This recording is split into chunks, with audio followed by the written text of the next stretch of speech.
नमस्कार दोस्तों, मैं Satish Thakur, editor in chief संघर्ष न्यूज। आज आपको एक ऐसे सम्मान सूचक शब्द से अवगत कराता हूं जिसे लोग आज गुजरात में सुनकर अपमानित महसूस करने की कोशिश करते हैं, लेकिन ऐसा नहीं है। आज बताता हूं आपको भैया जी। लोग आजकल जब भैया जी नाम सुनते हैं तो कहीं न कहीं खुद अफसोस में पड़ जाते हैं और ऐसा लगता है कि कहीं हमारा कोई अपमान कर रहा है, लेकिन ऐसा नहीं है। आप जब भी आपको कोई भैया जी करके पुकारता है या बुलाता है, तो उसे ये गौरव जो आपको मैं बता रहा हूँ वो समझाइए कि देखिए, आज से 50-60 वर्षों पहले या 100 वर्ष पहले भी जो गुजरात में लोग किसी भी राज्य से हों, एमपी से हों, उत्तर प्रदेश से हों या मध्य प्रदेश से हो, वह अपने आजीविका चलाने के लिए गुजरात आए थे और फिर वह अपनी पुश्तैनी संपत्ति को अपने राज्य जन्म स्थल पर छोड़कर यहाँ बस गए। खास बात यह है कि इसका महत्व यह है कि उस समय से लेकर आज से 30, 40, 50 वर्ष तक पहले तक वह लोग सम्मान सूचक शब्द का उपयोग करते थे अपने बड़े भाइयों के लिए, आदर सम्मानीय व्यक्तियों के लिए।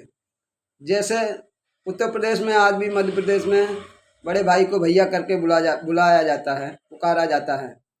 तो सम्मान सूचक में भैया बुलाते थे, लेकिन साथ में जी लगा देते थे तो हो जाता था भैया जी। वही जब गुजरात की धरती परंपरा पर वो आए, बिजनेस किया, नौकरी की, काम की, एकत्रित होते थे, जब भी एक दूसरे के साथ में मिलते थे तो सम्मान सूचक शब्द से उपयोग करते थे। किसी को खाली नाम से नहीं बुलाते थे, तू तारीकी से नहीं बुलाते थे, भले छोटा हो या बड़ा हो। यही कारण था कि जब गुजरात के लोगों ने देखा कि ये इतने सम्मान सूचक शब्द से एक दूसरे को नवाजते हैं, उन्होंने भी ये परंपरा को अपनाया। यानी जो भी परदेसी थे, दूसरे राज्य के थे, उनको भैया जी कह के पुकारा। ये उन्होंने भी अपमानित नहीं किया, किसी भी व्यक्ति ने अपमानित नहीं किया, उन्होंने भी सम्मान देने की कोशिश की। जैसे कि दूध में शक्कर घुल मिल जाती है, उसी प्रकार से वह पुश्तैनी जमीन जायदाद छोड़ के आने वाले हर परप्रांतीय लोग इस राज्य में बस गए और सम्मान दिया और सम्मान लिया। समय बदलाव आते रहे, धीरे धीरे इसी शब्द का उपयोग दुरुपयोग के तौर पे समझे जाने लगा। हालांकि वह गलत है। जो लोग ऐसा समझते हैं कि भैया जी गलत शब्द है, तो उन्हें समझना चाहिए भैया जी सम्मान सूचक शब्द है, यानी भैया प्लस जी।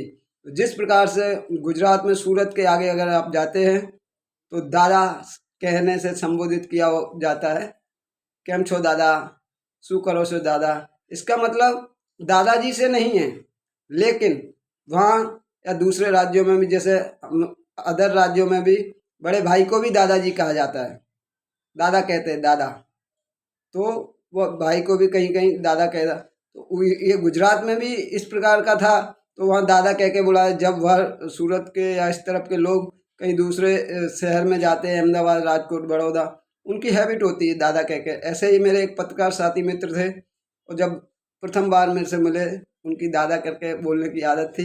धीरे धीरे वो अहमदाबाद में सेट हो गए। तब पता चला कि हाँ, दादा भी सम्मान सूचक शब्द है, लेकिन हम अजनबी से किसी से अगर बुलाते तो उसे ऐसा लगता है कि ये मुझे दादा बना रहा है, इतना बड़ा, मैं तो इतनी उम्र में हूँ नहीं। लेकिन नहीं, ऐसा नहीं होता। इसी प्रकार से हम आप लोगों को ये बताना चाहते हैं कि भैया जी जो है वो आदरणीय है, सम्माननीय है।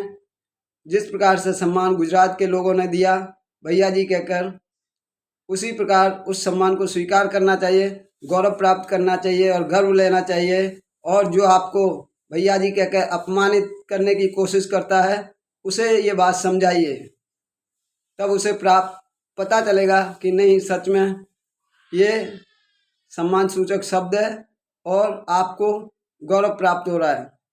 जय हिंद, जय भारत, वंदे मातरम।